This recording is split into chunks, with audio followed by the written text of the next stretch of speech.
பெரியவா சரணம். பெரியவா வானொலியின் மாலை நிகழ்ச்சிகள் ஆரம்பமாகின்றன. இன்றைய எமது நிகழ்ச்சிகள் நித்திய குரு பாதுகா பூஜா, ஸ்ரீ ரா கணபதி அவர்கள் எழுதிய புத்தகத்தின் ஒளிவடிவம், ஆன்மீக உரை, மகா பெரியவா மகிமை உபன்யாசம். பெரியவா சரணம். பெரியவா சரணம். அடுத்த நிகழ்ச்சி நித்திய குரு பாதுகா பூஜை. शुक्लाम्बरधरम् विष्णुम् शशिवर्णम् चतुर्भुजम् प्रसन्नवदनम् ध्यायेत् सर्वविघ्नोपशान्तये। ममोपात्त समस्त दुरितक्षयद्वारा श्रीपरमेश्वरप्रीत्यर्थम् गुरुप्रसादसिद्ध्यर्थम् गुरुप्रीत्यर्थम् गुरुपादपूजाम् अद्य करिष्ये। गुरुर्ब्रह्मा गुरुर्विष्णुर्गुरुर्देवो महेश्वरः गुरुः साक्षात् परब्रह्म तस्मै श्रीगुरवे नमः। अपारकरुणासिन्धुम् ज्ञानदम् शान्तरूपिणम् श्रीचन्द्रशेखरगुरुम् प्रणमामि मुदान्वहम्। सदाशिवसमारम्भाम् शङ्कराचार्यमध्यमाम् अस्मदाचार्यपर्यन्ताम् वन्दे गुरुपरम्पराम्. எல்லோரும் குருவை பெரிவாளை தியானம் பண்ணிண்டு அர்ச்சனை பண்ணுவோம். அஷ்டோத்திரம்.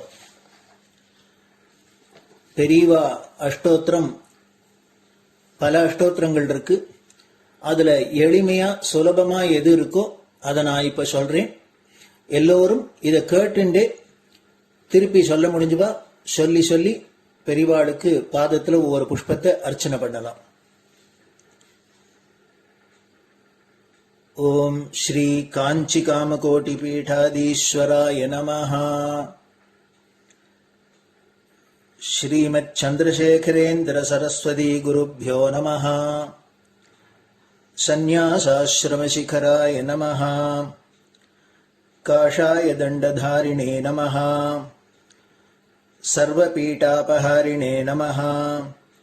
स्वामिनाथ गुरवे नमः। करुणासागराय नमः। जगदाकर्षण शक्तिमते नमः। सर्वचराचर हृदयस्थाय नमः। ओम भक्त परिपालक श्रेष्ठाय नमः। धर्म परिपालकाय नमः। श्री जयेन्द्र सरस्वत्याचार्याय नमः। श्री विजयेन्द्र सरस्वती पूजिताय नमः। शिवशक्ति स्वरूपाय नमः। भक्ताभीष्ट प्रदायकाय नमः। ब्रह्मण्य पोषकाय नमः। ब्रह्म विष्णु शिवैक्य स्वरूपाय नमः। कांची क्षेत्रवासाय नमः। कैलाश शिखरवासाय नमः। स्वधर्म परिपोषकाय नमः। चातुर्वर्ण संरक्षकाय नमः। लोकरक्षण संकल्पाय नमः। ओम ब्रह्मनिष्ठापराय नमः। सर्वपापहराय नमः। धर्मरक्षक संतुष्टाय नमः। भक्तार्पितधन स्वीकर्त्रे नमः। सर्वोपनिषत् सारज्ञाय नमः। सर्वशास्त्रगम्याय नमः। सर्वलोक पितामहाय नमः। भक्ताभीष्ट प्रदायकाय नमः। ब्रह्मण्य पोषकाय नमः। नानाविध पुष्पार्चितपताय नमः। रुद्राक्ष क्रीडधारिणे नमः। भस्मोद्दोलित विग्रहाय नमः। सर्वज्ञाय नमः। सर्वचराचर व्यापकाय नमः। अनेक शिष्य परिपालकाय नमः। मनश्चाञ्चल्य निवर्तकाय नमः। अभयहस्ताय नमः। भयापहाय नमः। यज्ञपुरुषाय नमः। यज्ञानुष्ठान रुचिप्रदाय नमः। यज्ञसम्पन्नाय नमः। यज्ञसहायकाय नमः। यज्ञफलदाय नमः। यज्ञप्रियाय नमः। उपमानरहिताय नमः। स्फटिक तुलसी रुद्राक्ष हारधारिणे नमः। चातुर्वर्ण समदृष्टये नमः। ऋग्यजुस्साम अथर्वणादि चतुर्वेद संरक्षकाय नमः। दक्षिणामूर्तिस्वरूपाय नमः जाग्रत् स्वप्न सुषुप्ति अवस्थातीताय नमः कोटिसूर्यतुल्य तेजोमय शरीराय नमः साधुसंग संरक्षकाय नमः अश्वगज गोपूजा निर्वर्तकाय नमः गुरुपादुक पूजा तुरंतराय नमः कनकाभिषिक्ताय नमः स्वर्ण बिल्वदल पूजिताय नमः सर्वजीव मोक्षदाय नमः मूकवाक्तान निपुणाय नमः नेत्र दीक्षादानाय नमः द्वादशलिंग स्थापकाय नमः गान रसप्रियाय नमः ब्रह्मज्ञानोपदेशकाय नमः सकलकलासिद्धिताय नमः चातुर्वण्य पूजिताय नमः अनेकभाषा संभाषण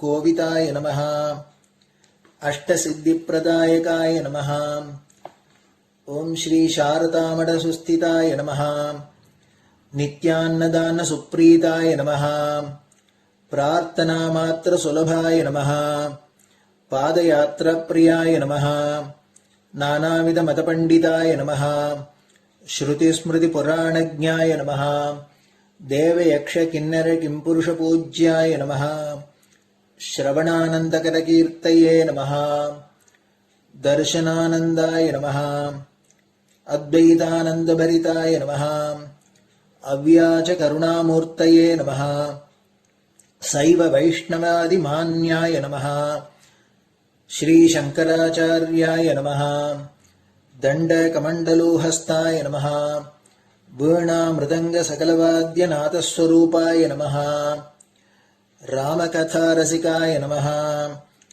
वेद वेदांग आगमादि सकलकला सतस्प्रवर्तकाय नमः हृदय गुहाशयाय नमः शतरुद्रीय वर्णितस्वरूपाय नमः केदारेश्वरनाथाय नमः अविद्यानाशकाय नमः निष्कामकर्मोपदेशकाय नमः लघुभक्तिमार्गोपदेशकाय नमः लिंगस्वरूपाय नमः सालग्रामसूक्ष्मस्वरूपाय नमः कालड्यां शङ्करकीर्तिस्तम्भनिर्माणकर्त्रे नमः जितेन्द्रियाय नमः शरणागतवत्सलाय नमः श्रीशैलशिखरवासाय नमः डमरुकनादविनोदाय नमः वृषभारूढाय नमः दुर्मदनाशकाय नमः आभिचारिकदोषहर्त्रे नमः मिताहाराय नमः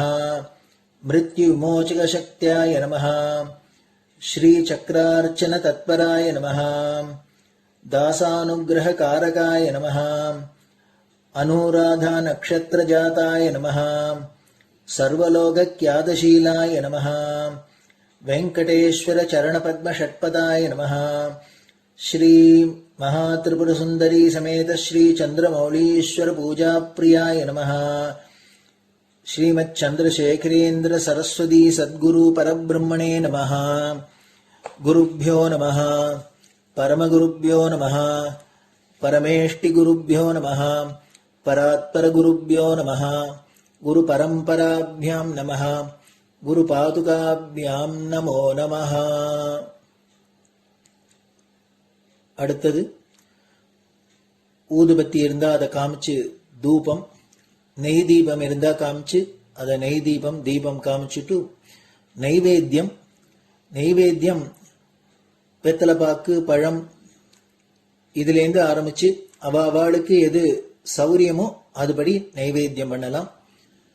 அதுக்கு அடுத்தது கற்பூர ஹாரத்தி பண்ணி எல்லோரும் பிரதட்சிண நமஸ்காரம் பண்ணி பெரியவாள்கிட்ட பிரார்த்தனை பண்ணிண்டு எல்லோரும் க்ஷேமமா இருக்கணும், லோகம் பரம மங்களமா சௌக்கியமா இருக்கணும், எல்லோரும் வியாதி வெக்க இல்லாத ஆயுராரோக்கிய ஐஸ்வர்யத்தோட சாந்தம் அமைதியோட ஞான வைராக்கியத்தோட எல்லோரும் நல்லவர்களாயிருந்து நன்மையை அடையணும்னு பிரார்த்தனை பண்ணி இந்த பூஜையை தினம் செய்யலாம்.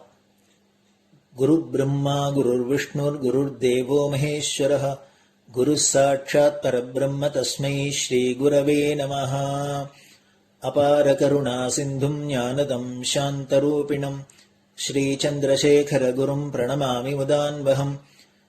சதாசிவசமாரம்பாம் சங்கராச்சாரிய மத்யமாம் அஸ்மதாச்சாரிய பர்யந்தாம் வந்தே குரு பரம்பராம். குரு பாத பூஜை நிறைவடைஞ்சது. பெரியவா சரணம். பெரியவா சரணம். பெரியவா வானொலியில் நேயர்கள் அடுத்து கேட்க இருப்பது ஸ்ரீ ரா கணபதி அவர்கள் எழுதிய புத்தகத்தின் ஒளி வடிவம்.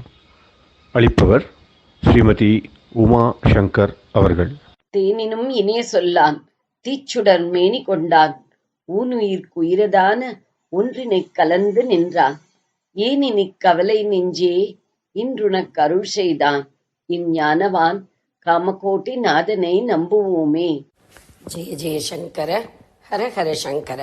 மகாபெரியவாளின் உபன்யாசங்களை ரா கணபதி அண்ணா தெய்வத்தின் குரல் என்ற பெயரில் 7 பாகங்களாக தொகுத்து அளித்ததின் 4ஆம் பாகத்தின் அடுத்த பகுதி. குருகுலம் கட்டிகாஸ்தானம். இன்னோர் உண்மை.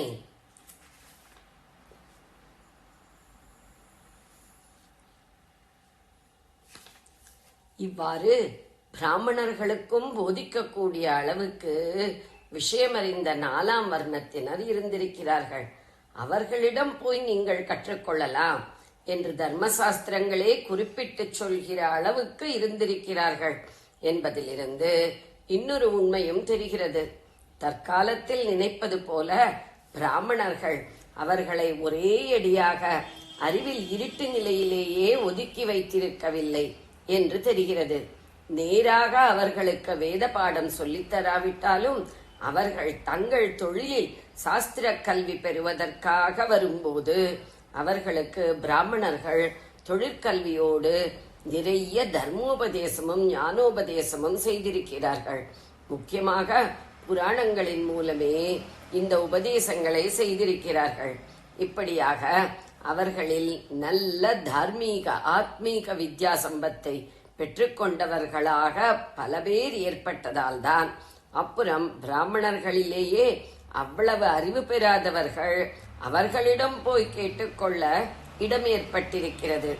இதிலே ரொம்பவும் ஆச்சரியப்படத்தக்க திருஷ்டாந்தம் முதலில் அந்த புராணங்கள் உபதேசமாகி பிரச்சாரம் செய்யப்பட்டதிலேயே இருக்கிறது. வேதங்களை பிராமண சிஷ்யர்கள் மூலம் பிரச்சாரம் செய்த வியாச பகவான் புராணங்களை செய்து அப்ராமணராகிய ரோமஹர்ஷண சூதர் என்பவருக்கே அவற்றை உபதேசித்து பிரச்சாரம் பண்ண அனுப்பினார்.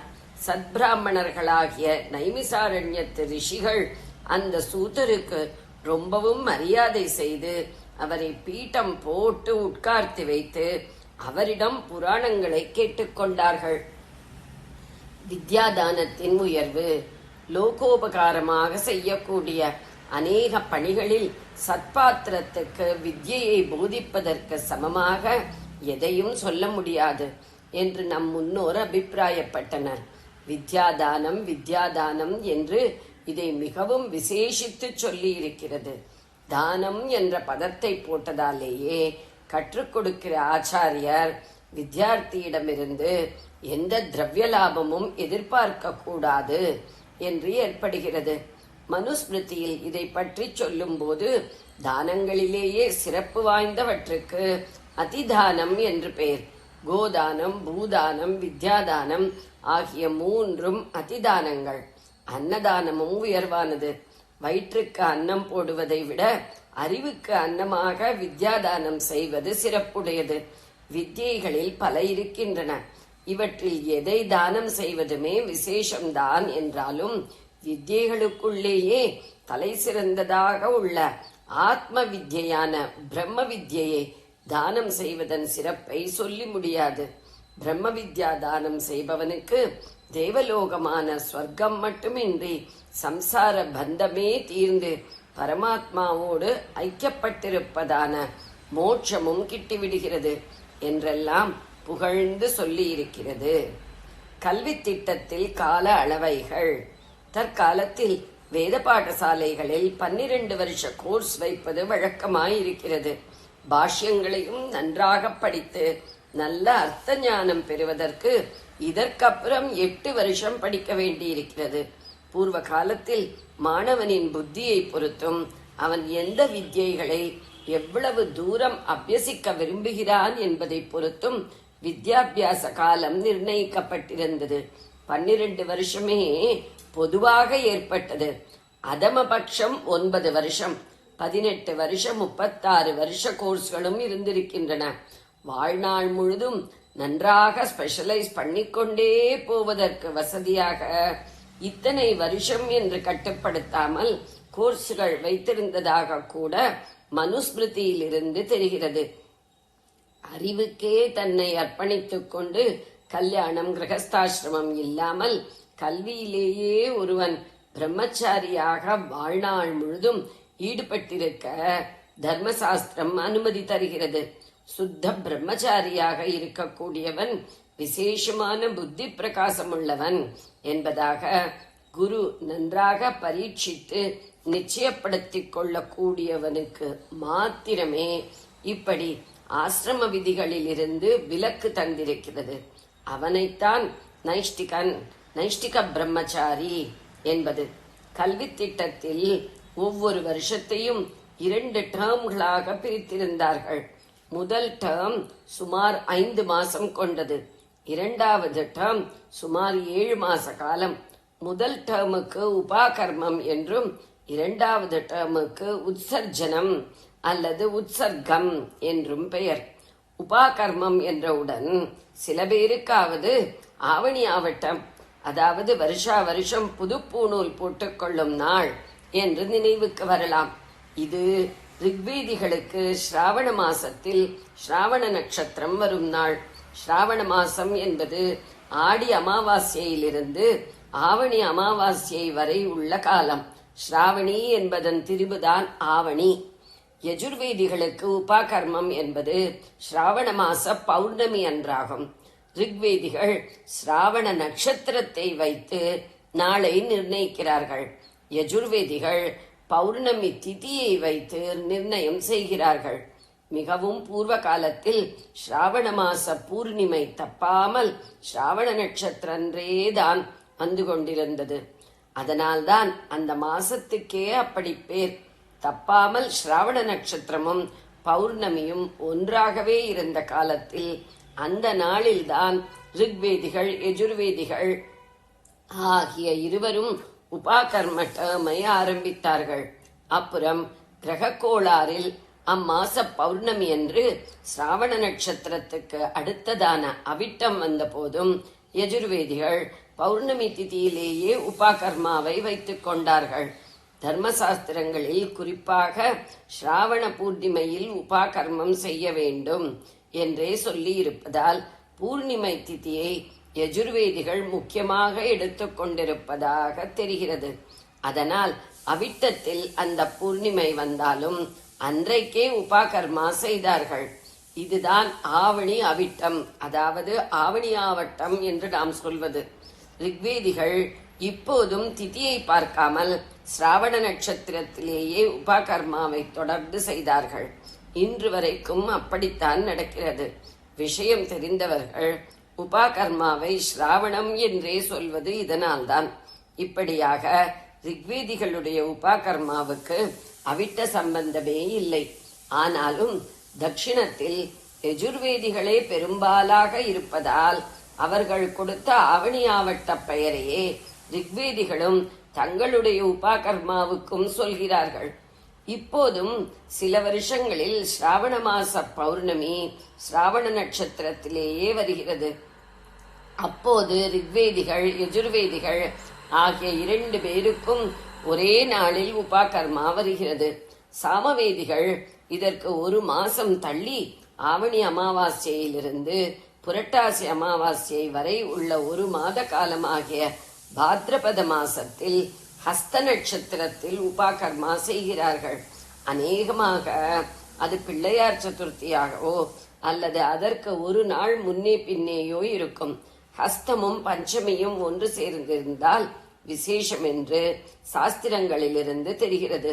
ஸ்ராவண மாச பூர்ணிமையும் ஸ்ரவணமும் தப்பாமல் சேர்ந்தே வந்த அக்காலத்து பாத்ரபத மாசத்தில் ஹஸ்தம் பஞ்சமியிலேயே வந்திருப்பதாக தோன்றுகிறது. தற்போது அது அநேகமாக பிள்ளையார் சதுர்த்தி அன்றோ அல்லது அதற்கு முதல் தினமான திருத்தீயையாகவோ வருகிறது.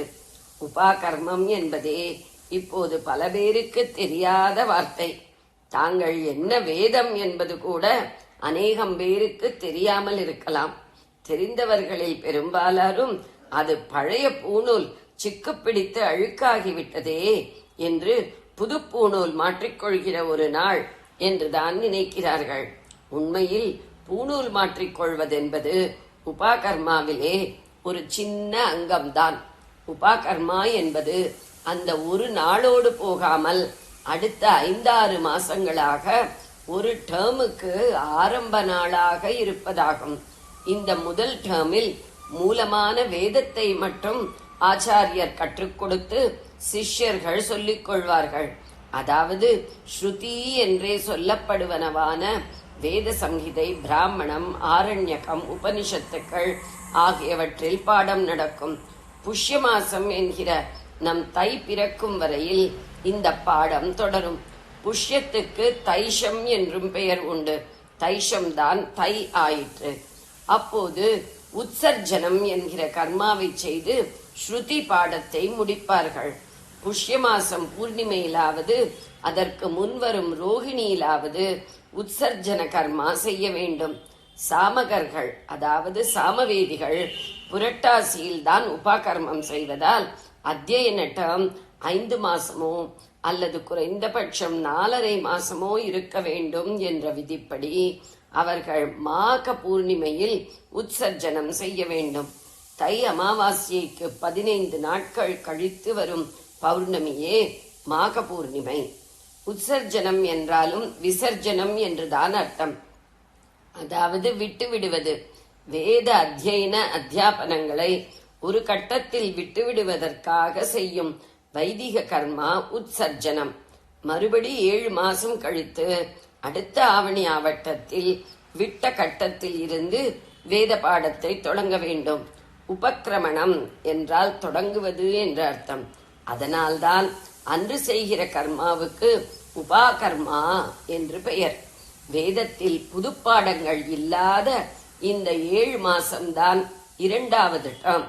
இதில் வேதாங்கம் எனப்படும் வேதத்தின் 6 அங்கங்களான 2ஆம் பகுதியில் வேத மதம் என்ற பிரிவில் ஷடங்கங்கள் என்ற உரையும் அதை அடுத்து வரும் உரைகளும் பார்க்க 6 அங்கங்களான சிக்ஷை, வியாக்கரணம், சந்தஸ், நிருக்தம், ஜோதிஷம், கல்பம் ஆகியவற்றில் பாடம் நடத்துவார்கள்.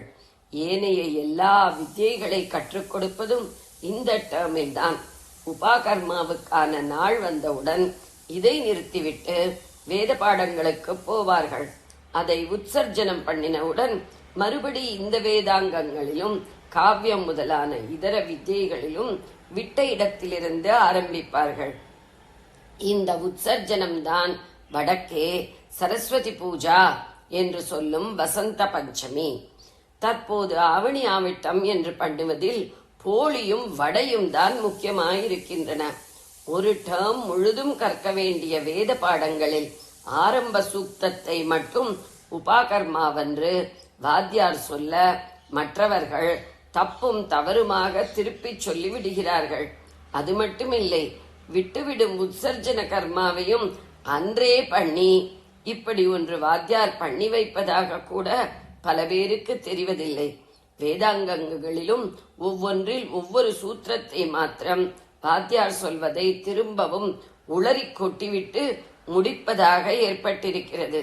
ஒரே அடியாக இந்த ஆவணி ஆவட்டத்துக்கே உற்சர்ஜனம் செய்யாமல் எதனாலோ விட்டு வைத்திருக்கிறார்கள். வடை போலியாக இருக்கலாம். இப்படி நாமே நம்மை பரிகசித்துக் கொள்ளும்படியான துர்தசையில் இருக்கிறோம். வித்யாபியாச காலத்தில் ஒரு பிரம்மச்சாரியானவன் இப்படி மாறி மாறி வேதம், வேதாங்காதி இதர வித்யைகள் என்று 2 டேர்ம்களில் படித்து 12 வருஷங்களில் பூர்த்தி பண்ண வேண்டும். தன் வேத சாக்கையையும் தன் வேதத்தையும் மட்டுமின்றி மற்ற வேதங்களையும் படிப்பது. 2 வேதம் தெரிந்த த்விவேதி, 3 வேதம் தெரிந்த திரிவேதி, 4 வேதம் தெரிந்த சதுர்வேதி என்றெல்லாம் ஆவது. வேதாங்கம் மட்டுமில்லாமல் மற்ற வித்யைகளையும் படிப்பது, இதர ஜாதியாருக்கான வித்யைகளையும் கற்பது, ஸ்பெஷலைஸ் செய்வது என்றெல்லாம் போகும்போதுதான் 18 வருஷம் 36 வருஷம் கூட குருகுலவாசம் செய்வார்கள். ஜெய ஜெயசங்கர, ஹரஹர சங்கர. பெரியவா சரணம். இந்நிகழ்ச்சியின் அடுத்த பகுதி நாளை மாலை இதே நேரத்தில் ஒளிபரப்பாகும். பெரியவா சரணம். பெரியவா சரணம். பெரியவா வானொலியில் நேயர்கள் அடுத்து கேட்க இருப்பது திரு கவிக்கண்ணன் அவர்களின் ஆன்மீக உரை. பெரியவா சரணம். ராம் ராம். ஸ்ரீ குருப்யோ நமஹ. ஜெய ஜெய சங்கர, ஹர ஹர சங்கர. பெரியவா வானொலி நேயர்கள் அனைவருக்கும், மகா பெரியவாவுடைய பக்தர்கள் அனைவருக்கும் அடியேன் கவிக்கண்ணனின் அன்பு கலந்த நல்வாழ்த்துக்கள். ஜெய ஜெய சங்கர, ஹர ஹர சங்கர. ஸ்ரீ குருப்யோ நம. இன்றைய குருவருளும் திருவருளும் பகுதியில் நாரதருடைய மற்ற சீடர்கள் என்பதை பற்றி உங்களுடன் சில எண்ணங்களை பகிர்ந்து கொள்ள இருக்கிறேன். நாரத மகர்ஷியானவர் ஒரு சமயம், இது கிருத்தயுகம், சரையு நதிக்கரைக்கு வந்துருக்கும் போது ஒரு வேடனை சந்திக்கிறார். அந்த வேடன் எல்லாத்தையும் கொள்ளையடிக்கிறான். கொலை கொள்ளை அதில் ரொம்ப நிப்புணன் அவன். இவர் அவனை திருத்தணுன்றதுக்காக என்ன பண்ணுறார், நிறைய நகைகளெல்லாம் போட்டுண்டு ஒரு பெரிய பணக்கார இவர் மாதிரி ஒரு வேஷம் போட்டுன்னு அந்த வழியாக வரார். உடனே அந்த வேடன் அவரை நிறுத்தி எல்லாத்தையும் காட்டி கொடு அப்படின்னு கேட்குறான். சொல்லுவார்ப்பா, இது தப்பு இல்லையா, இந்த மாதிரி கொலை கொள்ளை எல்லாம் பண்ணுறியே, இதெல்லாம் தப்பு இல்லையா? அதெல்லாம் எனக்கு தெரியாது, என் குடும்பத்தை நான் காப்பாற்றணும், அதனால இதெல்லாம் காட்டி கொடு, எனக்கு இந்த தொழில் தவிர எதுவும் தெரியாது அப்படின்னு. உடனே அவர் சொல்கிறார், சரி நான் காட்டி கொடுக்குறேன், உனக்கு நிறைய இதில் பாவம் சேருமே, பாவம் சேர்ந்தால் இந்த மாதிரி நரகத்துக்கு போவே, நரகத்தை இதெல்லாம் நீ அனுபவிக்கணுமேன்னு. அதெல்லாம் பற்றி எனக்கு தெரியாதியா அப்படின்னு. சரி நீ ஒன்று பண்ணு, நான் எல்லாத்தையும் உனக்கு கொடுக்குறேன், நான் இல்லைன்னு சொல்லலை, நீ வேணாலும் இந்த மரத்தில் நான் கட்டி வச்சுட்டு கூட போகலாம், உங்கள் வீட்டுக்கு போ, நீ இதெல்லாம் யாருக்காக பண்ணுற, உங்கள் அப்பா அம்மா, உன் கூட பிறந்தவா, உன் பிள்ளைகள், உன் பொண்டாட்டி, இவளுக்கு தானே இதெல்லாம் பண்ணுறேன். அவள் ஒரு வார்த்தை கேளு, இந்த மாதிரி வெளியில் ஒருத்தரை பார்த்தேன், அவர் சொல்கிறார் இந்த மாதிரி நான் பண்ணுறதுனால எனக்கு நிறைய பாவம் சேரும், அதுக்கு நிறைய தண்டனைகள்லாம் நரகத்தில் உண்டு அப்படின்னு சொல்கிறார். உங்களுக்கெல்லாம் இதில் ஏதாவது பங்கு உண்டா, நீங்கள் என்னுடைய பாபத்தில் பங்கேற்றுப்பலான்னு கேட்டுடுவான். சரி நீர் எங்கேயும் போகக்கூடாது, தப்பிச்சுன்னு ஓடிக்கிடி போனால் கொண்டுப்பிடுவேன் அப்படின்னு சொல்லிட்டு என்ன பண்ணுறான், அவர் அங்கே காட்டில் இருக்கக்கூடிய சில இந்த வேறு கீறு எல்லாத்தையும் பிடிங்கி அவர் வந்து பக்கத்தில் இந்த மரத்தில் கட்டி வச்சுவிட்டு நேராக வீட்டுக்கு போகிறான். வீட்டுக்கு போயிட்டு கேட்குறான், இங்கே போயிட்டு இந்த மாதிரி நான் இத்தனை நாளாக உங்களுக்கு எல்லாம் கொடுத்துட்டுருக்கேன், நகையாக கொடுக்குறேன், அதுவாக கொடுக்குறேன், இதுவாக கொடுக்குறேன், உங்களுக்கு ஒரு குறையும் இல்லாத வச்சுட்டுருக்கேன், ரொம்ப சௌக்கியமாக வச்சுட்டுருக்கேன். ஆனால் வழியில் ஒரு முனிவரை பார்த்தேன், அவர் கேட்டார் என்ன ஒரு கேள்வி, இத்தனை பண்ணுறீடா, இதெல்லாம் இவ்வளோ பாபம் வருமே, உனக்கு எந்த நரகத்தில் போய் எத்தனை அவஸ்தையெல்லாம் நீ பட வேண்டியிருக்கும் தெரியுமா, இதில் யாராவது உங்கள் வீட்டில் இருக்கிறவா பங்கேற்றுப்பாளான்னு கேளுன்னு. நீங்கள் யாராவது என்னுடைய பாவத்தில் பங்கேற்றுப்பாளான்னு. அப்பா அம்மா சொன்னால், அப்பா அம்மாவை காப்பாற்ற வேண்டியது பிள்ளையோட கடமை. நீ திருடுவியோ, கொள்ளடிப்பியோ, பொய் சொல்லுவியோ, நல்லதை பண்ணுவியோ, அது எங்களுக்கு தெரியாது. எங்களை கடைசி வரைக்கும் காப்பாற்ற வேண்டியது உன்னுடைய பொறுப்பு, உன்னுடைய கடமை. அதுக்கு நீ என்ன பண்ணாலும் நீ பண்ணுற பாவமோ புண்ணியமோ எங்களை சேராது அப்படின்னு. அடாடாடாடாடாடா, நம்ம இத்தனை நாளாக இது புரியாத உட்காந்துட்டோமே. சகோதர சகோதரிகள்லாம் கேட்டா, அவான்னு சொல்லிட்டு ஐயோ இதுக்கு எங்களுக்கு சம்பளமே கிடையாது, ஏதோ கொண்டு வர நாங்கள் சாப்பிட்றோம், எப்படி ஏதுங்கிறதெல்லாம் எங்களுக்கு தெரியாது, இதில் பாவத்தில் பங்குங்கள்லாம் அதெல்லாம் கேட்காது, அதெல்லாம் எங்களுக்கெல்லாம் ஒன்றும் சம்மந்தமே கிடையாது. ஐயையோ இப்போ என்னடா பண்ணுறதுன்னு பிள்ளைகளை கூப்பிட்டு கேட்டான், நான் பண்ணுற தப்பில் உங்களுக்கு பங்கு உண்டா, இந்த பாவத்தில் பங்கு உண்டா, நான் நரகத்துக்கு போகணுன்னா அந்த பாதி தண்டனை நீங்கள்லாம் ஏற்றிப்பேடா என்னோட பந்துன்னு. அதெல்லாம் சொல்லிட்டான், குழந்தைகளை காப்பாற்ற வேண்டியது உன்னுடைய கடமைப்பா, நாங்கள் உன்னுடைய பாபத்துலலாம் எங்களுக்கு பங்கெல்லாம் கிடையாதுன்னு. சரி, இத்தனை பேர் ஒழிஞ்சு போகிறான், நம்ம கட்டின பொண்டாட்டி இருக்கா, அவள் தான் நமக்கு நல்லபடியாக சொல்ல மாட்டாளான்னு ஒய்ஃபை கேட்டான். இந்த பாருமா, உடம்புல பாதி நீன்னு சொல்லுவா, அர்த்தாங்கின்னு சொல்லிட்டு பரமேஸ்வரன் மாதிரி நான் பண்ணுறதெல்லாம் தப்புன்னு அந்த மகரிஷி சொல்கிறார்.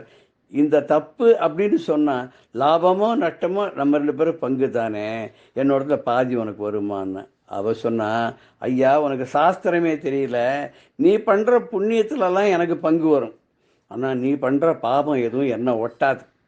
அதே மாதிரி நான் பண்ணுற புண்ணியம்லாம் எனக்கே, உனக்கு பங்கு கிடையாது. ஆனால் நான் பாபம் பண்ண மாத்திரம் அது ஒன்றை சேரும். இது என்னடா அது புது ரூலாக இருக்கு இவ சொல்கிறது. பார்த்தான், உடனே கோபம் வந்துடுத்து அவனுக்கு.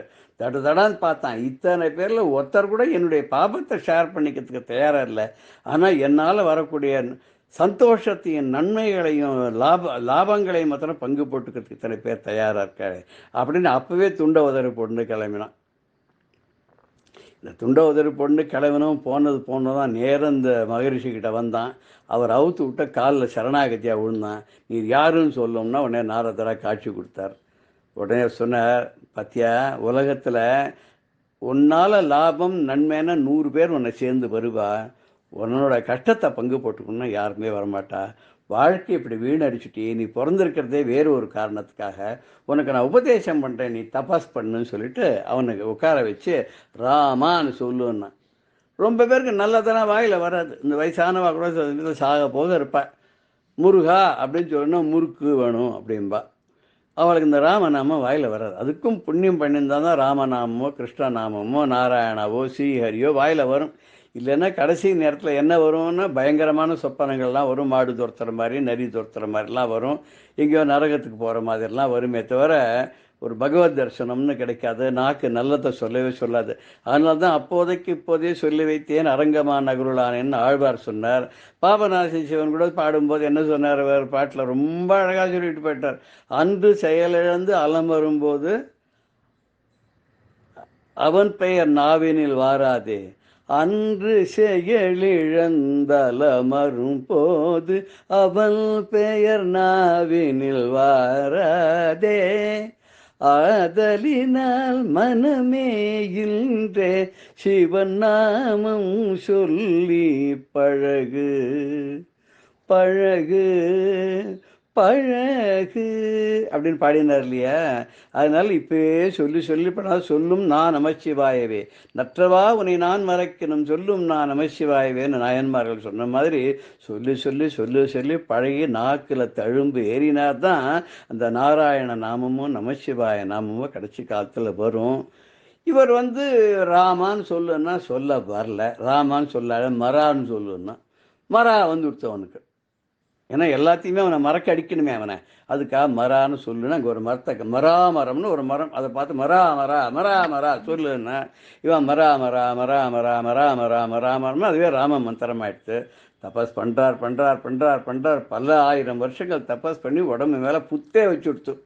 அந்த புத்தெல்லாம் வச்ச உடனே அவருக்கு பேர் வன்மீகம்னு புத்து, அதுலேருந்து வந்ததுனால வால்மீகி என்ற பேர் வந்துடுத்து. திடீர்னு சுவாமி காட்சி அழைச்சார். காட்சி அளித்து என்ன சொன்னார், நீ பெரிய மகரிஷி, இன்னிலேருந்து எனக்கு நிறைய சிஷாலாம் உனக்கு நிறைய பேர் வருவா, நீ பெரிய நல்ல காரியத்திற்காக பிறந்திருக்கேன், மறுபடியும் உனக்கு நாரத மகரிஷியே உனக்கு அனுகிரகம் பண்ணுவார்னு நாரத மகரிஷி பிற்காலத்தில் மறுபடியும் வரார். ராமாயணத்தை எழுதுன்னு சொல்கிறார். எப்படி சொல்கிறேன்னா அது ஒரு பெரிய கதை. நாரத மகர்ஷி ஒரு நாள் வால்மீகி மகர்ஷி ஆயிட்டார். வால்மீகி மகர்ஷியை பார்க்கறதுக்கு வரார். உட்காந்துருக்கும் போதே ஒரு யோசனை பண்ணிட்டு இருக்கார் வால்மீகி மகர்ஷி. நாரதரை பார்த்தோன்னு எழுந்து நமஸ்காரம் பண்ணி கேட்கிறார், நாரத மகர்ஷியே, இந்த உலகத்துல 16 கல்யாண குணங்களோட யாராவது இருக்காளா, இருக்க முடியுமா அப்படின்னு கேட்கிறார். கோன்பஸ்மின் சாம்பிரதம் லோகே குணவான் கஷ்ச விஜவான் தர்மஜ்ஞஸ்ச கிருதஜ்ஞஸ்ச சத்யவாக்யோ திடவ்ரதः चारित्रेण च को युक्ता सर्वभूतेषु को हितः विद्वान् कः समर्थश्च कश्चैकप्रियदर्शनः आत्मवान् को जितक्रोधः द्युतिमान् को न सूयकः कस्य बिभ्यति देवाश्च जातरोषस्य संयुगे ஏததிச்சாம்யகம் சோதும் பரம் கௌதூகலம். இமே, இந்த உலகத்தை சத்தியவானவன், தர்மிஷ்டனானவன், வீரனாகவும், தந்தை தாய்களை மதிப்பவனாகவும், தர்மத்துக்கு விரோதமாக எந்த காரியம் பண்ணாதவனாகவும், எல்லோராலும் மதிக்கக்கூடியவனாகவும், தேவர்கள் கூட அஞ்சக்கூடியவர்களாகவும், அப்படிப்பட்ட ஒரு உத்தமமான 16 கல்யாண குணங்களோட சேர்ந்த ஒருத்தன் இருக்கானான். நாரத சொல்றார், யாடாடாடாடா தெரியாதா உமக்கு? இச்வாகு வம்சப்பிரபவஹ ராமோ நாம ஜனை சுதஹ நியதாத்மா மகாபீரஹன்னு ஆரம்பிச்சு 64 கல்யாண குணங்களை, அந்த ராமனுடைய கல்யாண குணங்கள்லாம் சொல்ல நாரத மகரிஷி அப்படியே உள்வாங்கி சம்ஷேப ராமாயணம்னு 100 ஸ்லோகத்தில் முதல்ல ராமாயணத்தை சொல்லி, அதுக்கப்புறம் 24,000 ஸ்லோகத்தை ராமாயணத்தை எழுதுறாராம். 1000 ஸ்லோகத்துக்கு பிரிச்சேன்னாக்கா 24,000 வருதுல ஒரு ஸ்லோகமும் ஆரம்பமும் எழுத்த ஒன்றா சேர்த்து படிச்சோம்னா காயத்ரி மந்திரம் வரும் அப்படின்னு சொல்லுவா. காயத்ரி மந்திரமே அந்த ராமாயணத்தில் அதில் இருக்குது அப்படின்னு காட்டுறதுக்காக பண்ணதா சொல்லுவா. அப்போ ராமாயணத்தை எப்படி எழுதுறதுன்னா, இது நடந்துகிட்டே இருக்குது, நடந்தது, நடந்து கொண்டிருப்பது, நடக்க போகுது, எல்லாமே உமக்கு ஞான திருஷ்டியில் தெரியும் அப்படின்னு நாரதர் அனுகிரகம் பண்ணினால, அந்த ராமநாமத்தை உபதேசம் பண்ணினால, மற்றவாளுக்கெல்லாம் நாராயணா வாசுதேவாங்கிற இது பண்ணார், இவருக்கு ராமநாமத்தை உபதேசம் பண்ணார். அது அப்பேற்பட்ட ராமநாமம் ரொம்ப பெருமை வாய்ந்த ராமநாமம். அந்த பெருமை வாய்ந்த அந்த ராமநாமம் இருக்க, அந்த ராமநாமத்தை அவர் பாராயணம் பண்ணதுனால அவருக்கு ராமாயணம் அப்படியே தெரிய வந்து வால்மீகி ராமாயணம் எழுதினார். இன்றைக்கும் வால்மீகி ராமாயணம்ன்றது ரொம்ப சிரேஷ்டமாகவும், இதை பின்பற்றி தான் பல பேர் கம்பர்லேருந்து, துளசிலேருந்து, காளிதாசர்லேருந்து, கோஜர் டெம்புலேருந்து அத்தனை பேரும் ராமாயணங்கள் நிறைய பேர் எழுதியிருக்கா. ஆனந்த ராமாயணம் வரைக்கும் அத்தனை ராமாயணங்கள் எழுதியிருக்காங்கிறது ரொம்ப பெருமையான ஒரு விஷயம். அப்படி ஒரு வால்மீகி மகரிஷிக்கு ஒரு பெரிய பிரசித்தமான ஒரு நிலை. இன்றைக்கும் வால்மீகி ராமாயணம் பூஜைக்கு உகந்ததாக அமைந்தது அப்படின்னு சொன்னாக்கா, அந்த வால்மீகி மகரிஷியுடைய பெருமை எல்லாருக்கும் தெரியும்படியாக செய்தார் சொன்னால் அதுக்கு முக்கியமான காரணம் நாரத மகரிஷி தான். இப்படி நாரத மகரிஷி பல சீடர்களுக்கு குருவாக இருந்திருக்கிறார், பல பேர்களுடைய உன்னதமான நிலைக்கு காரணமாக இருந்திருக்கார். அப்பேற்பட்ட நாரத மகரிஷி இன்னும் நிறைய சில இதெல்லாம் பண்ணியிருக்கார். சமீப காலங்களில் கூட நாரத மகரிஷி பூலோகத்தில் நிறைய பேருக்கு அனுகிரகம் பண்ணியிருக்காருங்கிற விஷயங்கள்லாம் நமக்கு தெரியுது. அதெல்லாத்தையும் நான் தொகுத்து கொண்டு உங்களுக்கு வருகின்ற வாரத்தில் இன்னும் பல விஷயங்களோட நாரத மகரிஷிய பிரபாவத்தை இன்னும் கொஞ்சம் கூட விஷயங்கள் கிடைத்தால் அதையும் எடுத்துக்கொண்டு உங்களோட பகிர்ந்து கொள்வதற்கு மிகவும் நானும் ஆவலுடன் இருக்கிறேன்.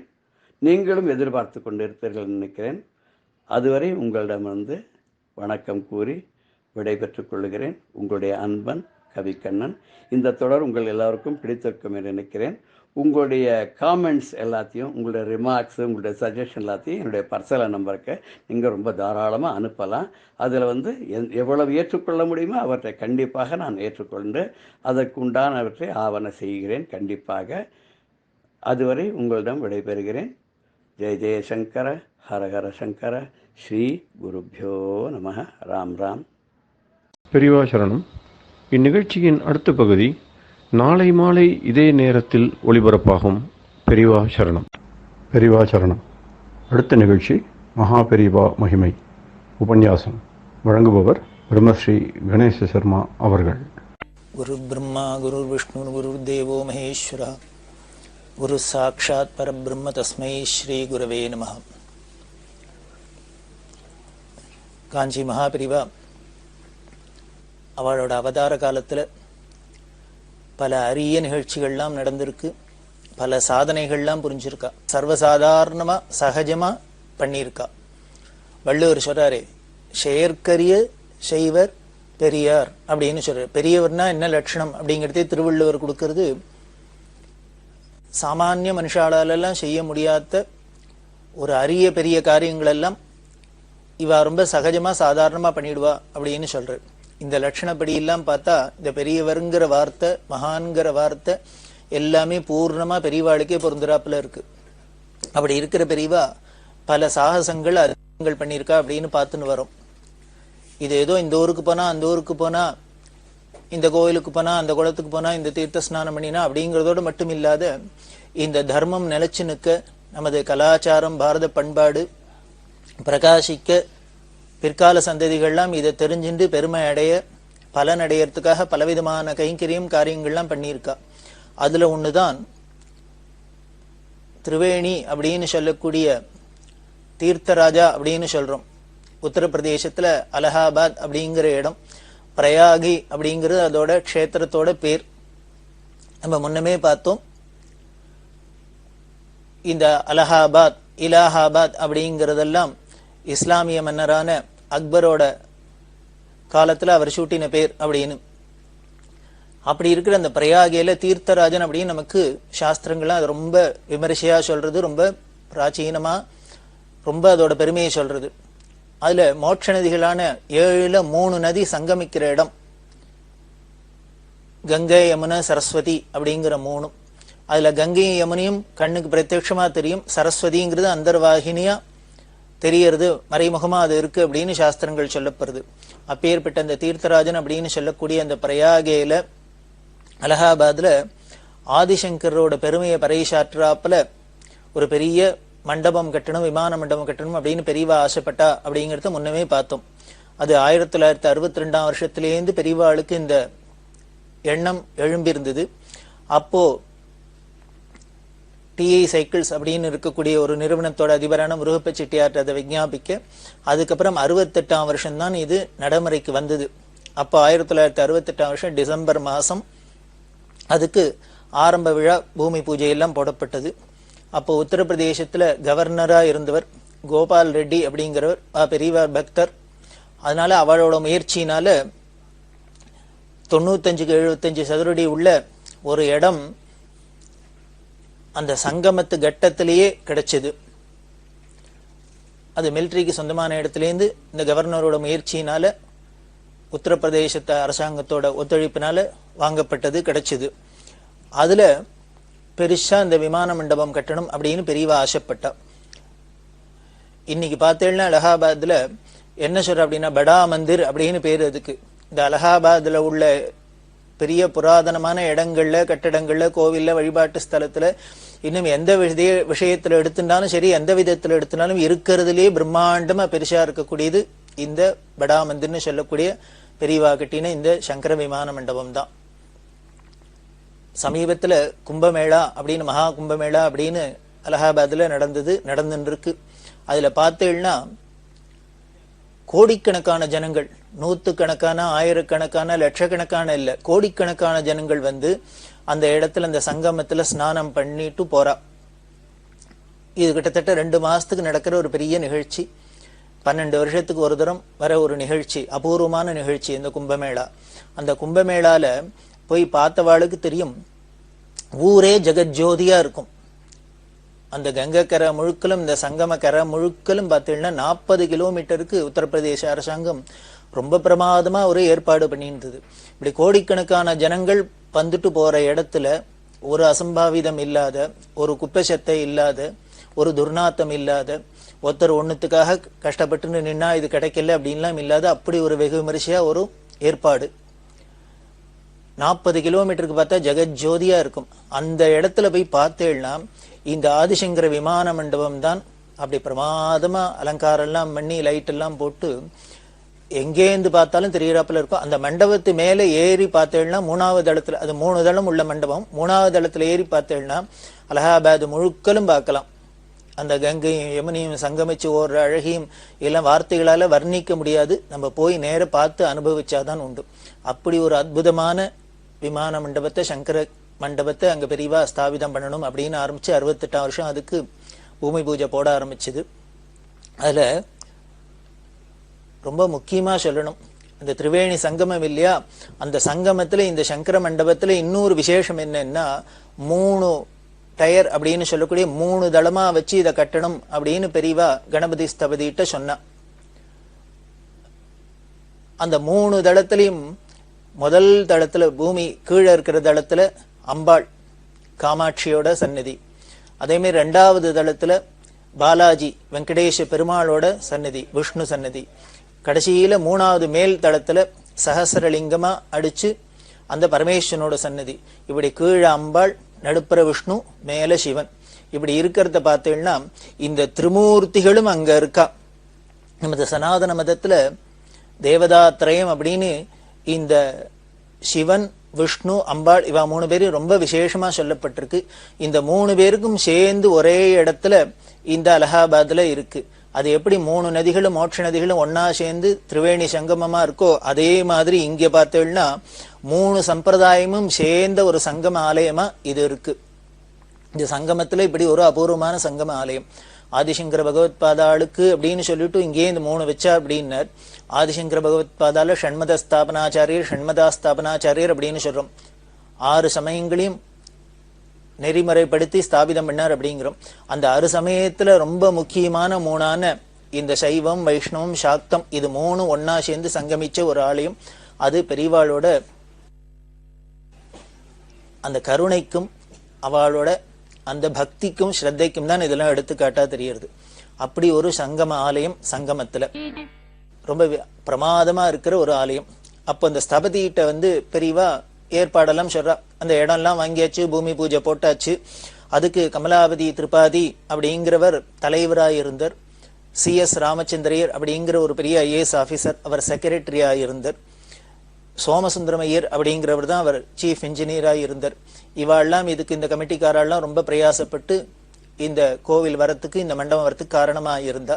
அதுவும் அந்த CS ராமச்சந்திரர் அப்படின்னு சொல்லக்கூடிய இந்த CSRோட கைங்கரியம் ரொம்ப வார்த்தைகளால வர்ணிக்க முடியாத ஒரு விஷயம்.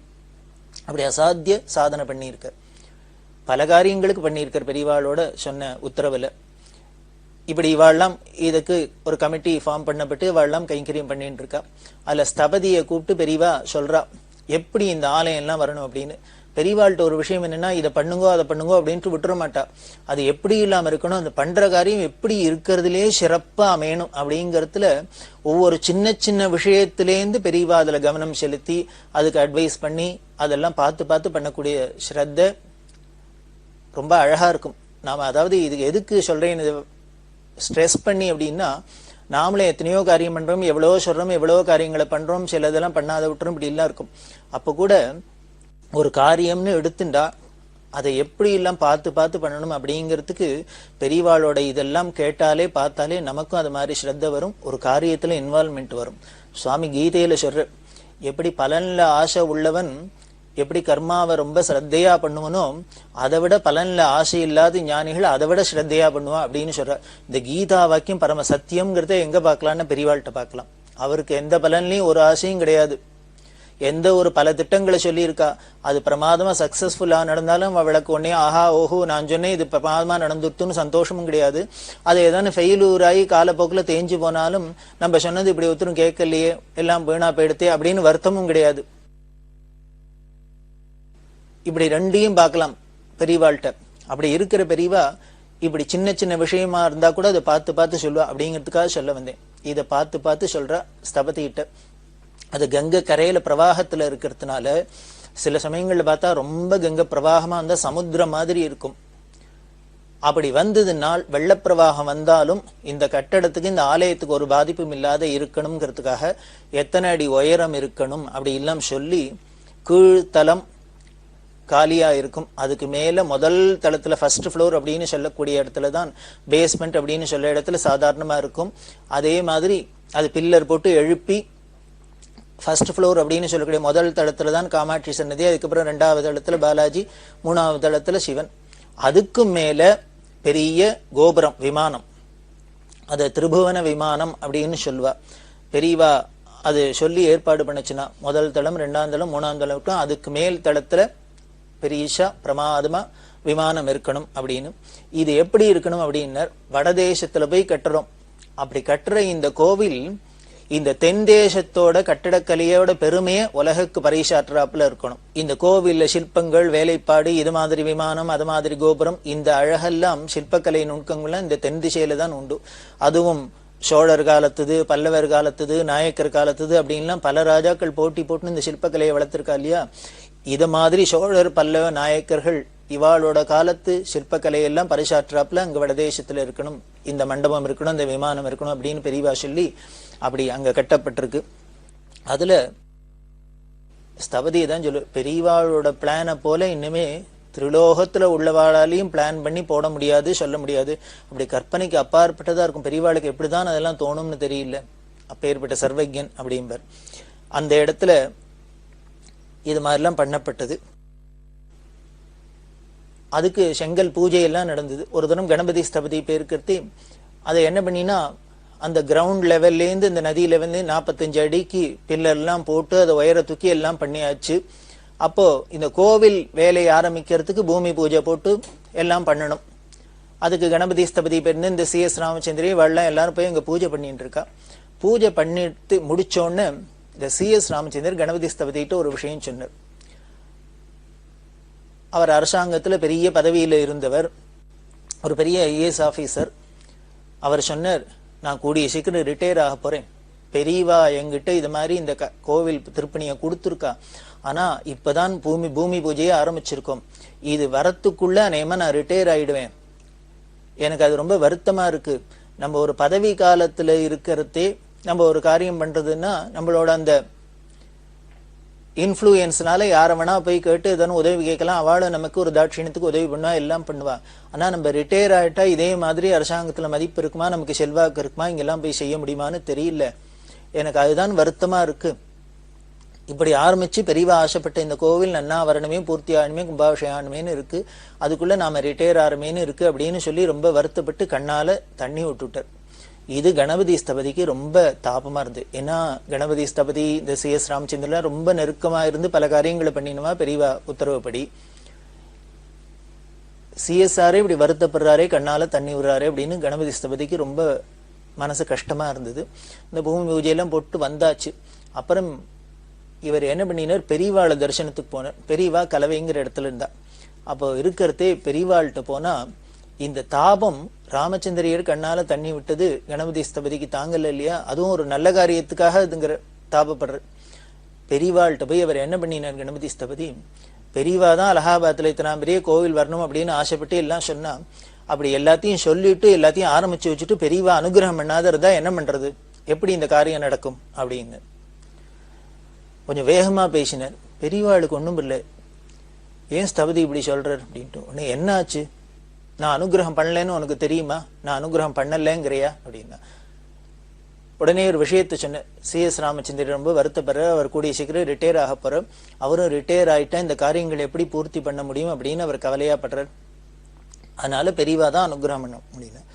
உடனே நான் அனுகிரகம் பண்ணலன்னு தானே சொல்றேன், இப்பவே அனுகிரகம் பண்ணிட்டேன் போ அப்படின்னு சொல்லிவிட்டு, இப்பவே அனுகிரகம் பண்ணிட்டேன், நிறைய அனுகிரகம் பண்ணியாச்சு, நீ போய் முதல்ல வேலையை பார் அப்படின்னு சொல்லி அனுப்பிச்சுட்டா பிரசாதத்தை கொடுத்து. இவர் உடனே ஹைதராபாத்துக்கு வந்துட்டார். வந்தா உடனே இவர் ஊருக்கு வந்து வீட்டுக்கு வந்தா CS ராமச்சந்திரன்ட்டு போன். என்ன அப்படின்னா, ஸ்தபதி ஒரு சந்தோஷமான சமாச்சாரம், பெரியவா அனுகிரகம் எப்படின்னு சொல்ல தெரியல எனக்கு, நான் ரொம்ப கவலைப்பட்டிருந்தேன், நம்மளும் ரிட்டையர் ஆகி போயிட்டா இந்த காரியங்கள்லாம் எப்படி நடக்கும், இதுக்கு யாரும் ஒத்தாசை பண்ணுவா என்ன பண்ணுவா அப்படின்னு கவலைப்பட்டிருந்தேன். ஆனா இப்படி ஒரு கவலைக்கும் வேலையே இல்லாத என்ன ஆயிடுத்துன்னா, நேத்திக்கு உத்தரப்பிரதேச முதலமைச்சரான திவாரி ஒரு ஆர்டர் போட்டிருக்கார். என்னன்னா, இந்த கட்டடத்துக்கு உண்டான இந்த RC ஒர்க் எல்லாம் பண்றதுக்கு ஒரு பெரிய கம்பெனிக்கு ஆர்டர் கொடுக்கணும் அப்படின்னு போட்டுட்டு, இதுக்கு என்னென்ன செலவாகுமோ அது எல்லாத்தையும் உத்தரப்பிரதேச அரசாங்கமே கொடுக்கும், அதுவே ஏத்துக்கும் அப்படின்னு ஒரு ஜிஓ போட்டிருக்கார் அப்படின்னு சொன்னா கணபதி ஸ்தபதிக்கு ஷாக்கா இருந்தது. நேத்திக்கு தான் நம்ம பெரியவாள்கிட்ட போய் சொல்லி பெரியவா எல்லாத்தையும் பண்ண சொல்லிட்டா, ஆனா அனுகிரகம் பண்ணாத இருந்தா என்னன்னு நாம பிரார்த்தனை பண்றோம். பெரிய உடனே நான் அனுகிரகம் பண்ணலன்னு தெரியுமா, இப்பவே பண்ணிட்டேன், போயிட்டு வா நீ போய் வேலையை பாருன்னு சொல்றான்னா, அங்க என்ன ஆயிருக்குன்னு, ஒரு அரசாங்கமே இதுக்கு உண்டான காரியங்கள்ல முனைஞ்சு ஈடுபடுறது, அதுக்கு உண்டான செலவை ஏத்துக்கிறது அப்படின்னா, ஒரு தனியார் பண்ற காரியத்துக்கு, அது ஒரு மத சம்பந்தமான ஒரு இன்ஸ்டிடியூஷனுக்கு ஒரு உத்தரப்பிரதேச அரசாங்கம் அப்படின்னு நான் தேசத்துல பாரத தேசத்துல இருக்கிற பல அரசாங்கங்கள்ல இப்படி ஒரு அரசாங்கம் இது மாதிரி ஒரு காரியத்துக்கு பண உதவி பண்ணி பண்றதுங்கிறது அதுதான் முதல் தடவைன்னு சொல்லலாமோ என்னமோ தெரியல. அப்படி அரசாங்கமே உதவி பண்றது அப்படிங்கறத கேட்டோன்னா கணபதி ஸ்தபதிக்கு ரொம்ப ஆச்சரியமா இருந்தது. நாம தான் அவசரப்பட்டுன்னு பெரியவாள்கிட்ட சொல்லிட்டோம், பெரியவா அனுகிரகம் பண்ணாதே காரியம் நடக்கும், நாம தான் அவசரப்பட்டுன்னு சொல்லிட்டோம் அப்படின்னு வருத்தப்பட்டு, இப்படி ஒரு சந்தோஷமான சமாச்சாரம் வந்தது. பெரியவாள்கிட்ட போய் பிரார்த்தனை பண்ணிட்டு வந்தோன்னு இப்படி ஒவ்வொரு கட்டத்திலையும் அதுக்கு காரியங்கள் நடந்துட்டே வருது.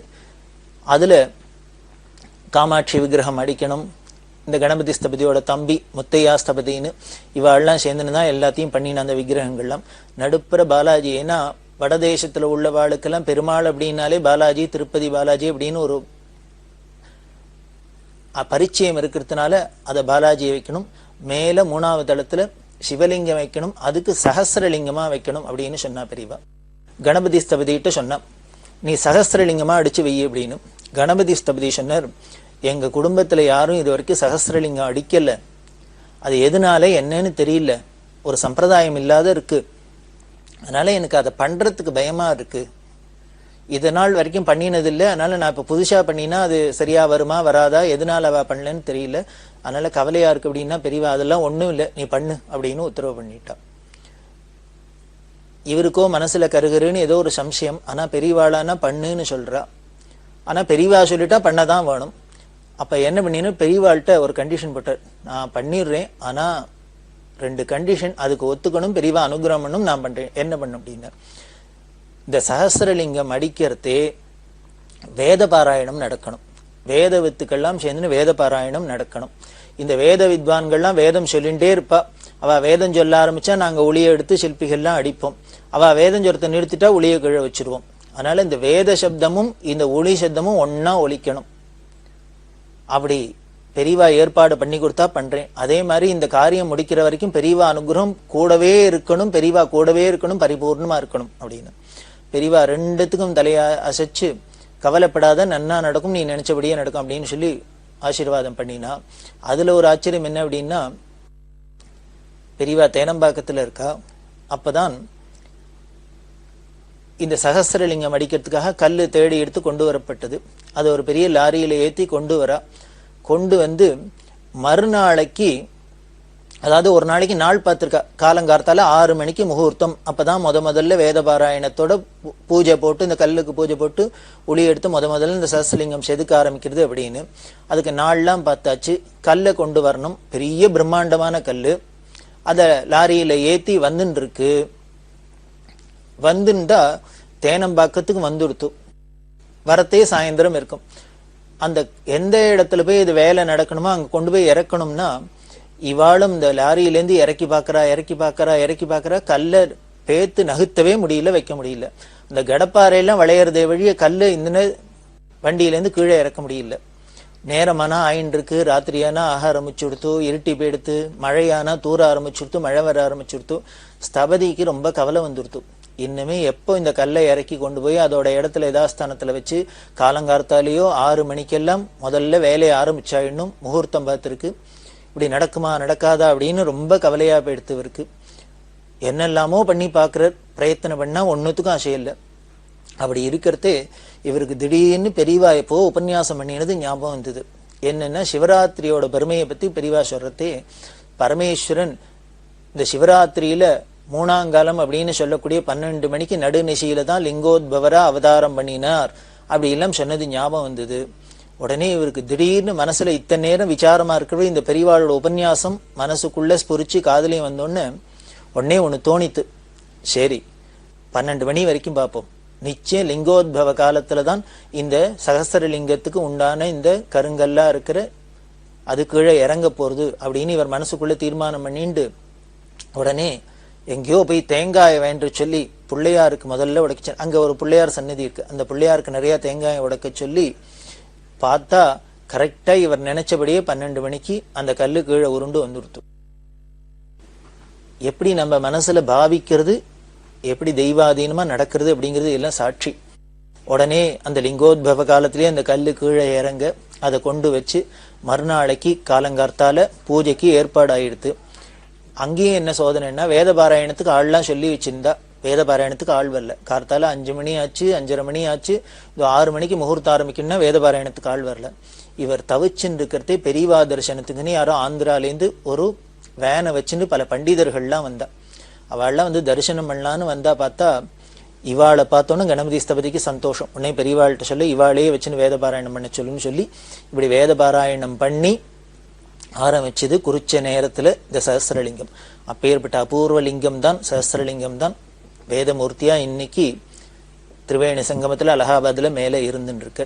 இப்படி இந்த திரிவேணி சங்கமத்தில் வந்த இந்த மண்டபத்துக்கு இன்னும் பல நிகழ்ச்சிகள், சுவையான நிகழ்ச்சிகள்லாம் நடந்திருக்கு. அதெல்லாமும் என்னங்கிறத நாம தொடர்ந்து பார்க்க போறோம். பெரியவா சரணம். இந்நிகழ்ச்சியின் அடுத்த பகுதி நாளை மாலை இதே நேரத்தில் ஒளிபரப்பாகும். பெரியவா சரணம். பெரியவா சரணம். அடுத்த நிகழ்ச்சி திருவாசக இன்னிசை. வழங்குபவர் ஸ்ரீ சத்குருநாத தேசிகர் அவர்கள். பெரியவா சரணம். திருச்சிற்றம்பலம். திருப்புலம்பல். பூங்கமலத்து அயனொடுமான் அறியாத நெறியானே, பூங்கமலத்து அயனொடுமான் அறியாத நெறியானே, கோங்கலர் சேக்குவி முலையாள் கூறா, கோங்கலர் சேக்குவி முலையாள் கூறா, வெண்ணீராடி ஓங்கையில் சூழ்திருவாரூர், ஓங்கையில் சூழ்திருவாரூர் உடையானே அடியேனில், ஓங்கையில் சூழ்திருவாரூர் உடையானே அடியேனில், பூங்கழல்கள் அவையல்லாது எவ்வையாதும் புகழேனே.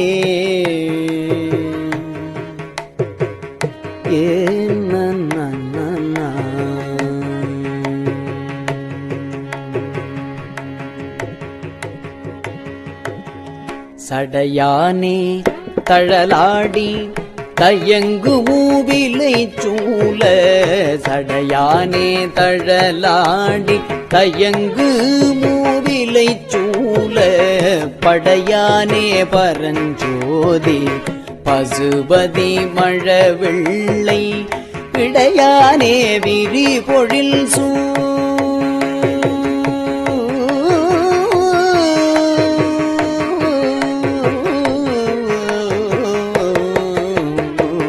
விடையானே விரி பொழில் சூழ் பெருந்துரையாய் அடியேன் நான், உடையானே உனையல்லாது உறுதுணை மற்றறியேனே.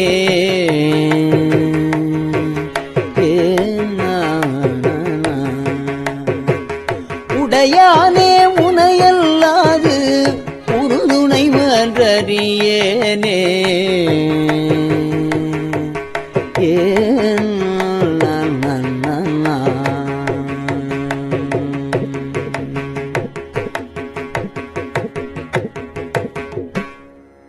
ாரையான் வேண்டேன் ஊர் வேண்டேன் பேர் வேண்டேன், உற்றாரையான் வேண்டேன் ஊர் வேண்டேன் பேர் வேண்டேன், கற்றாரையான் வேண்டேன் கற்பனவும் இனியமையும், உற்றாரையான் வேண்டேன் ஊர் வேண்டேன் பேர் வேண்டேன், கற்றாரையான் வேண்டேன் கற்பனவும் இனியமையும், கற்றாரையான் வேண்டேன் கற்பனவும் இனி அமையும், குற்றாலத்து அமர்ந்துரையும் கூத்தா,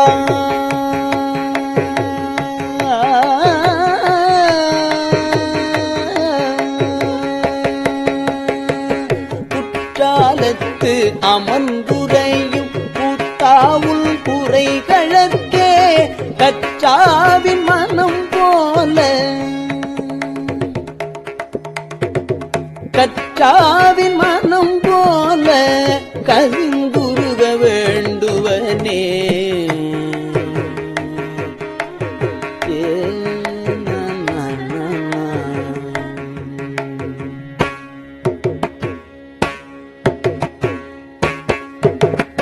திருச்சிற்றம்பலம். குலாப்பத்து. ஓடும் கவந்தியுமே உறவென்று இட்டு உள் கசிந்து,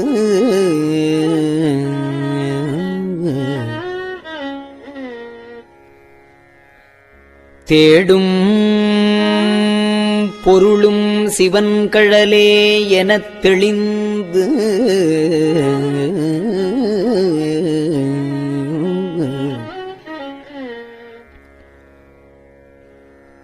கூடும் உயிரும் குமண்டையிடக் குனித்து அடியே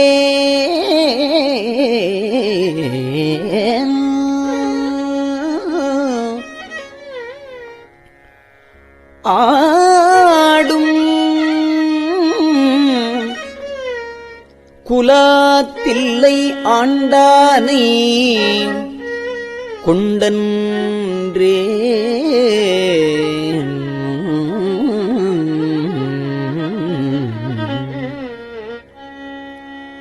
துடியேர் இடுகு இடை தூய்மொழியார் தோள்நசையால்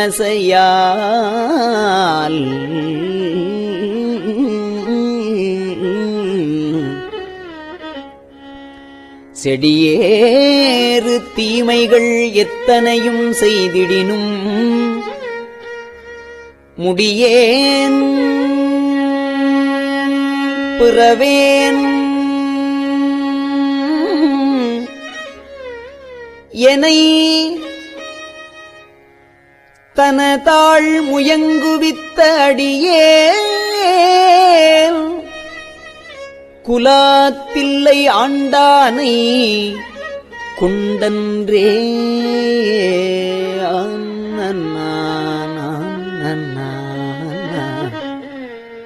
என்பு உள்வுருக்கி இருவினையை ஈடழித்து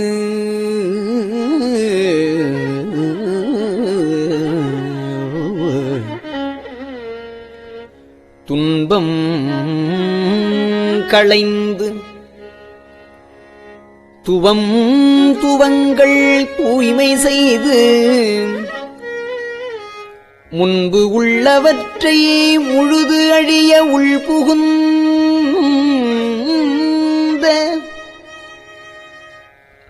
அன்பின் குலாத்தில்லை ஆண்டானை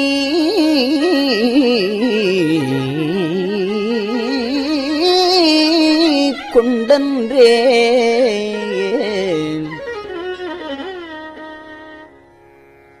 குறியும் நெறியும் குணமும் இலார் குழாங்கள் தமைப் பிரியும் மனத்தார் பிரிவறிய பெற்றியனை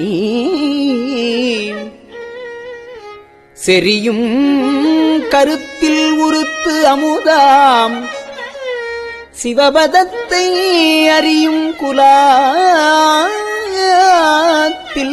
ஆண்டானை கொண்டன்றே.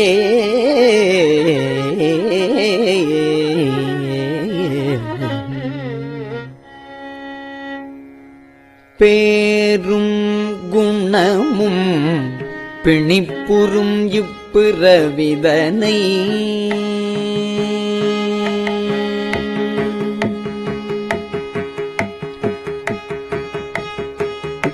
பேரும் குணமும் பிணிப்புறும் இப்பிறவிதனை தூரும் பரிசு துரிசறுத்து தொண்டரெல்லாம்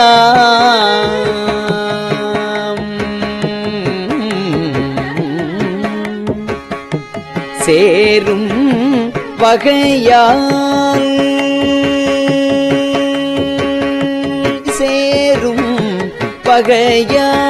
சிவன் கருணை தேன் பருகி யாரும் குலாத்தில்லை ஆண்டானை கொண்டன்றே.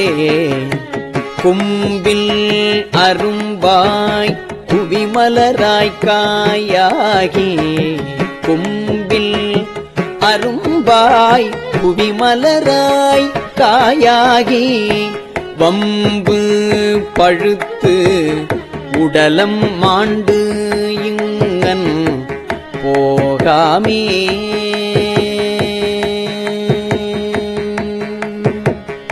நம்பும் என் சிந்தை நணுகு வண்ணம் நான் அணுகும் அம்பொன் குலாத்தில்லை ஆண்டானை கொண்டன்றே மதிக்கும் திரளுடைய வல்லரக்கன் தோள் நெறிய மிதிக்கும் திருவடியன் தலைமேல் வீற்றிருப்ப கதிக்கும் பசு பாசம் கதிக்கும் பசு பாசம் ஒன்றும் இலோம் எனக் கழித்திங்கு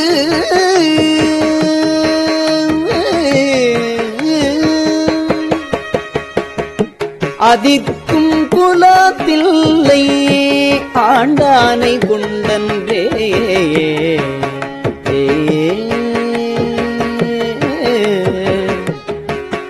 ஆனா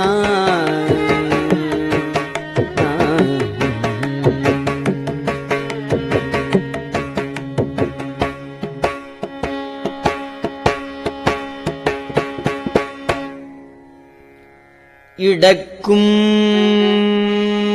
கருமுருட்டு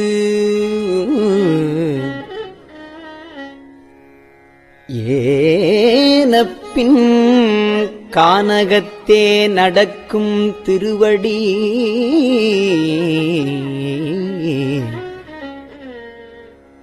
என் தலைமேல் நட்டமையால்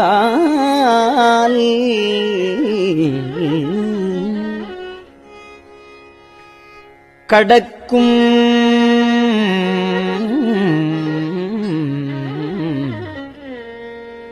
திரள் ஐவர் கண்டகருதம் வல் ஆட்டை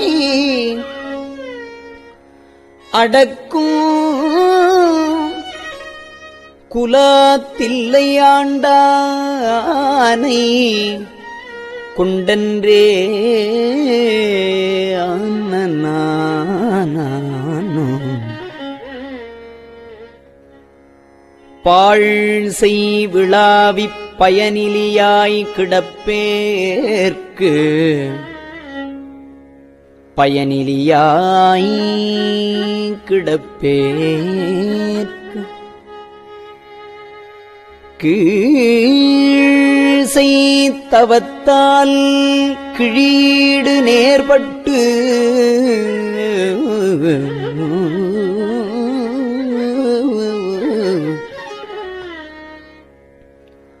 தாழ் செய்ய தாமரை சைவனுக்கு என் புந்தலையால் ஆள் செய் குலாத்தில்லை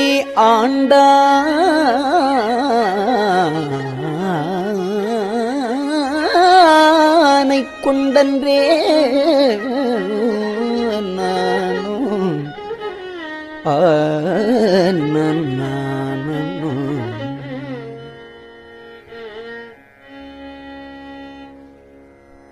கொம்மை வரிமுலை கொம்பனையாள் கூரனுக்கு கொம்மை வரிமுலை கொம்பனையாள் கூரனுக்கு செம்மை மனத்தால் திருப்பணிகள் செய்வேனுக்கு கொம்மை வரிமுலை கொம்பனையாள் கூரனுக்கு செம்மை மனத்தால் திருப்பணிகள் செய்வேனுக்கு இம்மை தரும் பயன் இத்தனையும்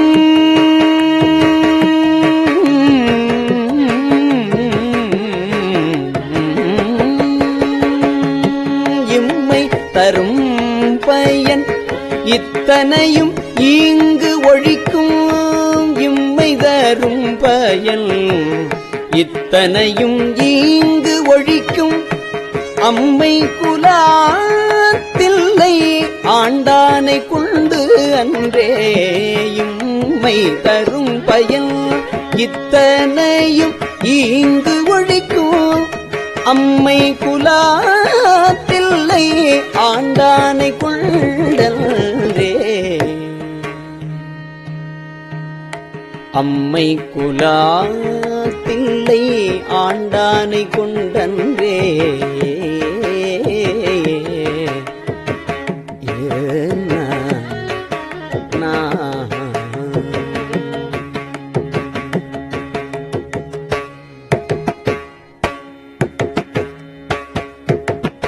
திருச்சிற்றம்பலம்.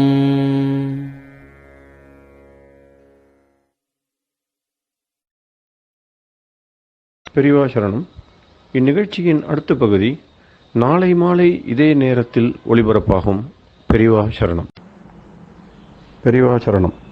பெரியவா வானொலியின் இன்றைய நிகழ்ச்சிகளின் நிறைவாக திருப்பொன்னூசல் வழங்குபவர் சத்குருநாத தேசிகர் அவர்கள். பெரியவா சரணம். திருச்சிற்றம்பலம். திருப்பொன்னூசல்.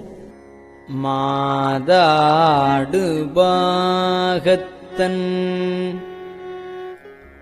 உத்தரகோசமங்கை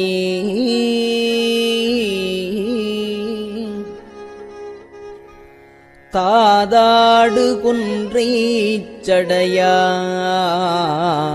சடையான் அடியாருள்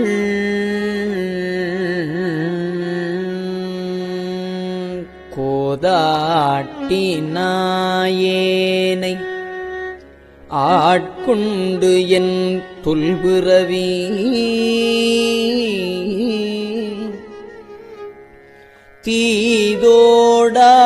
தீதோடவண்ணம் திகழ பிறப்பறுப்பான் காதாடு குண்டலங்கள் பாடி கசிந்து அன்பான்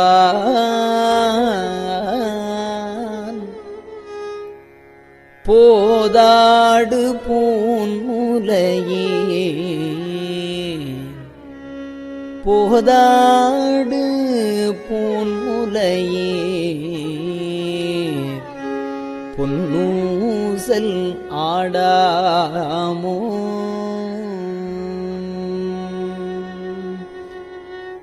திருச்சிற்றம்பலம். கஞ்சிவய காமாட்சி தன் குழந்தாய் சங்கரரே கஞ்சிவய காமாட்சி தன் குழந்தாய் சங்கரரே குரு சந்திரசேகரரே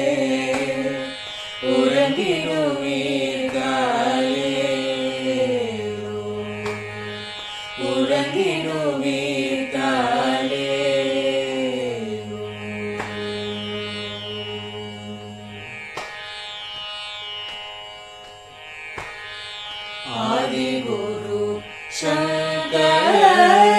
சங்கரராய் அன்றொரு நாள் வந்தவரே அறுபத்து எட்டாகும் பீட்டபதி காலேரோ ஏழுலகும் பூப்பவரே காப்பவரே கரப்பவரே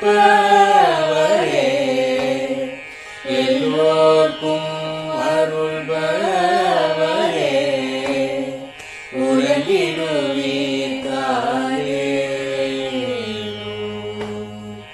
அயனுடனே மாலவனோ தேடிய பொற்பதத்தவரே அருமறைகள் சாற்றும் முயல் மலர்பதமே காலே முக்தி நிலை எய்திடவே சக்தி தரும் சத்குருவே முக்தி நிலை எய்திடவே சக்தி தரும் சத்குருவே நித்தமெங்கள் நாவினிலே